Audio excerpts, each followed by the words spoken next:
Alright, welcome back to the channel. This is the Pours Are Into Guns. We are not sponsored by Mountain Dew Voltage, but this will be sitting here and you can just keep looking at that until we are sponsored by Mountain Dew. So, we have two budget poverty tier crappy AR-15 uppers. Actually, they're not bad.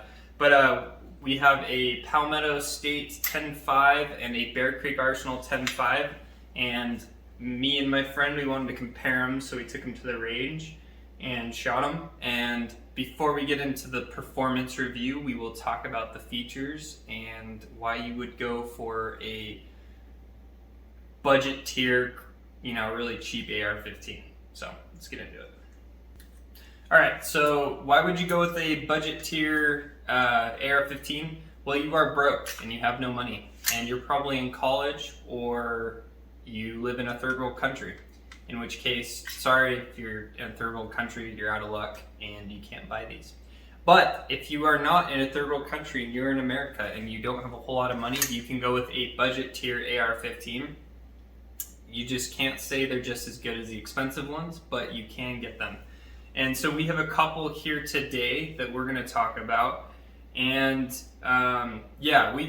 one thing I will mention, there's a lot of people in the gun community that will crap all over like really cheap guns. And there are good reasons to that because they are not as good quality. But there are also bad, a lot of gatekeepers in the gun community that will like yell at you if you have a really like cheap AR-15. And I think that kind of drives a lot of people away from the gun community, which I don't know why you would do that. But these are two options that are functional and aren't like totally crappy and will blow up on you. So hopefully they don't. Anyway, so let's get into the Palmetto State. All right, let's start tip to butt, thanks to Grand Thumb. So right here we have a linear comp instead of a flash can. And I guess the difference between the two from using both of them is that laying prone with a flash can tends to kick up a lot of dust, whereas this does a little bit better at throwing the gases forward. So I would suggest you swap that out, but it's just personal preference there. And then it came with Magpul backups, which these are just the plastic M-bus backups that they work, but they're not as durable as like metal backups from like the Magpul Pros or something like that. But those are pretty standard. A lot of AR-15s come with them and they work. And then moving over here to the, we have the Scout, the Surefire Scout. We'll hold that up for you there. So the Surefire Scout is a pretty good light from Surefire. They have a really good track record, obviously. And then the main thing I really like about this light is this Magpul Cantilever mount. I don't know if you can see that. It pops it out away from the barrel. So like if you ever run a suppressor, you'll notice that there's a big shadow from the suppressor. So this helps get it away from that, so you're not having any interference. And if you pull this all the way forward on the M-lock slots with a suppressor, it really throws it up there. So it's a really good, well thought out design for Magpul. And moving down here, we have these Magpul Type 2 rail panels. One thing that's kind of cool about these is they push the pressure pad and tuck that in against the top rail, and that's all that's held up by. So that's pretty cool that it can do that. So if you want to run your pressure pad right there, that's one way you can do it. And then this rail, which this is kind of the theme of this video, I guess, between the two, is this rail is not the standard rail that comes with the Palmetto State. It's the UTG Pro rail. And my friend had to swap it out because he was having lots of issues with the Palmetto rail actually like staying tight on him. And that's kind of important with your AR. You kind of want your rail to hold nice and tight. So he swapped his out and really likes the UTG Pro. It does a really good job. So moving back here, we have Sig Sauer Romeo 5, good budget poverty tier AR-15 light or red dot, and these work pretty well. I've ran them for a while. They're pretty good. And then just a nickel boron bolt carrier group. And he's got a Geisley charging handle on his, which is a good ambi charging handle. So I like that a lot. And I think that's it for the Palmetto. All right, one thing I neglected to mention is that it has a 10.5-inch barrel, but it's got a 12-inch rail. And so the nice thing about that is it gives you more real estate to mount things like your lights and stuff more forward. One of the negatives is though, unless you have a really wide handguard, you can't run a suppressor on this. So that's kind of a negative. And then you don't really get any ballistic advantage. Play on words, ballistic advantage barrels. Shout out to my boys over there. And yeah, so you don't get any advantage ballistically from having that flash can on there. So it's like a few extra inches without giving you the velocity of like a 12.5. And on to our next poverty tier AR upper. We have the Bear Creek Arsenal 10.5. And once again, starting tip to butt, it's just got an A2 flash hider on it, which standard A2, they do great. I wouldn't change mine out for anything, honestly, unless you're trying to run a suppressor, in which case you can't do this on this AR-15, going right into the rail, because the rail is really weird on this Bear Creek Arsenal. So as you can see, the top Picatinny ends right there, but then they have these tabs on the side go up, and it makes it so you can't really run a suppressor with this unless you swap out the rail, or you have a tiny suppressor, which really wouldn't do much. So I think that's probably one of the biggest negatives of this upper. And then the next problem with the rail is the fact that it comes loose on these Bear Creek Arsenal ones. So the screws right here like to walk out. I had a Bear Creek Arsenal a long time ago that also had this issue. And as we were actually talking and starting to film this video, these started to come loose on me. So it's like, I would take these screws out, tighten them down, and you should be good to go. And then if you have any further issues, I just contact Bear Creek Arsenal. But I think that's been the biggest negative of Bear Creek Arsenal. And I guess we saw it in the Palmetto as well, is it seems to be a consistent problem that they have loose rails, and I don't like that about them. But it's a give and take with like these poverty tier AR-15s, you know, sometimes you get just weird problems with them, and they're kind of not as consistent with quality control as the more expensive ones, so you do kind of get what you pay for.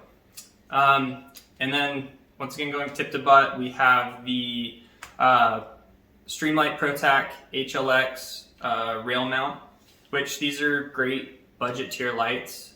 With going with our theme, they do great, and they run at about $120 and they come with a pressure pad, which I think is pretty cool. So we'll get a pic of that. And then one nice thing, I actually really like the mount. This is a Magpul offset mount. Pretty cool, works really well, looks cool. So that's the main thing. And it kind of brings your light. You can position it up or down, however you want it.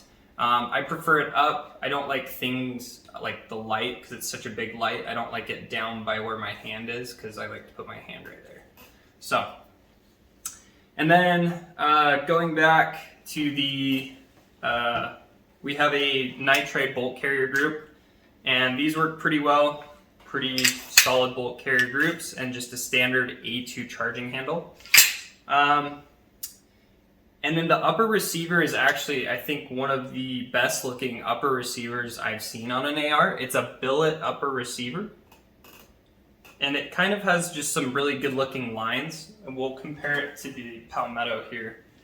I don't know if you can tell.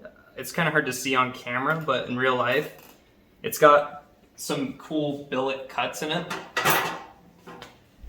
that kind of are interesting of a choice, because you have such a cool looking upper receiver with such a crappy rail and the rest of it. So I'm just kind of like, it's kind of interesting. And I was thinking, you know, maybe you could run this and put like your own barrel and everything. But these upper receivers alone on Bear Creek's website run $150, so they're kind of expensive.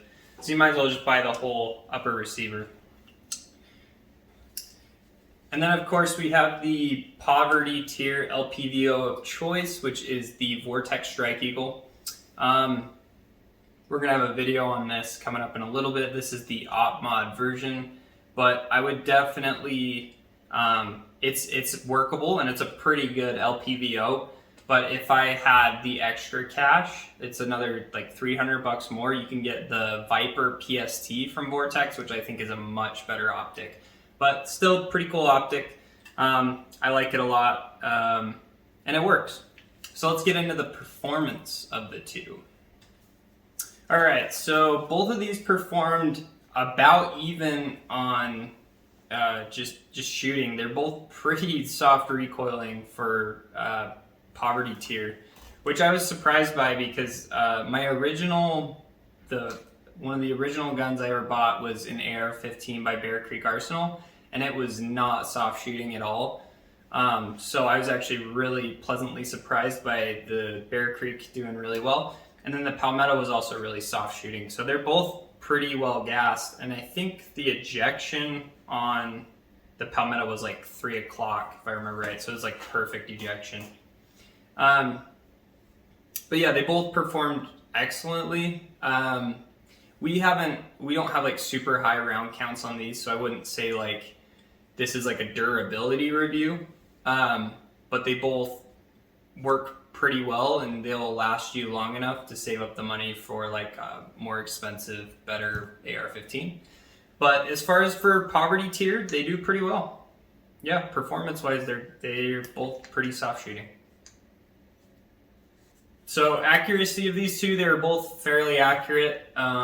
We didn't shoot any like really like serious groups, so but they were both probably like within like 3 MOA is what I would guess. So pretty good for a budget poverty tier AR. But one thing that is just inherent with the shorter barrels is you're not going to be taking these out to 500 yards, which you can do that easily with like a 16-inch and up AR-15. So these are definitely going to be more like portable. You know, you use them in tight spaces, CQB, that kind of thing. And they both do pretty well at that. And you're rocking about 2/3 of the muzzle velocity of like a 20-inch M16, for example, what they used in Vietnam, right? So you're losing quite a bit of velocity, but you are able to get, into a really nice tight package. And I think 10.5 is about as low as I would go on an AR-15 for velocity reasons. So so this is about as tight of a package you can go on an AR-15 and still have it work. So let's talk about price. So out the door, mine was $250. And so like a really good deal on an AR-15. I honestly don't know how they get their prices so low. I think they manufacture everything in-house. So the Bear Creek Arsenal is $250. And I'll include a link or a code below. I think there's a couple different YouTubers that have codes and they give you like 5% off and I think free shipping. So I'll include one of those links below in case you do want to purchase this. But yeah, so there's a screaming deal for that. And then my buddy here paid $500 for his kit. So it came with the upper and everything minus the lower receiver for $500. And Palmetto frequently runs deals on their ARs, so you can just watch and you can find, I think we also saw today on their website, they had the full 10.5-inch AR-15 with a pistol brace for $550. So it just depends. You just say on their website, and so price wise, I think the Palmetto upper alone might be a little bit more than the Bear Creek, but they're both still in that budget tier price. So with being in the budget tier, both Palmetto and Bear Creek Arsenal, they both have not the same quality control as higher tier, more expensive AR-15s. So I would suggest shooting a decent amount of rounds through them and really like trying to put yours through its paces just to see, you know, is it able to accept the amount of rounds that I need it to. I had my first Bear Creek Arsenal rifle, the gas block like basically would not stay on, and so at about like 500 rounds or so I had to replace it with an Aero gas block, and then it was fine after that. So just little things on these ARs that you might want to check periodically and just make sure things are nice and tight and they're not coming loose on you, that you maybe wouldn't have on more expensive AR-15s. But they're kind of like, I guess like the Honda Civics of the gun world. They're supposed to run, but they're not going to be as nice as like the really expensive like Lamborghinis of the gun world. So we liked our shooting with these. They run pretty well, no complaints, and I think that you would be just fine buying one. But if you do have more money, I would suggest buying something nicer, like Aero Precision's in that mid-tier, SIG, like their M400 series is in that mid-tier. You know, there are some better, higher quality AR-15s that I would prefer, and I would suggest that somebody buying over these. But if all you've got is $200-300 for an upper, these will work. So yeah, thanks for tuning in, guys. Hopefully you've seen we're trying to up our quality here on the channel, and we will continue to be bringing you some budget tier videos as well as hopefully some cool full auto stuff in the future. So have a good one, guys.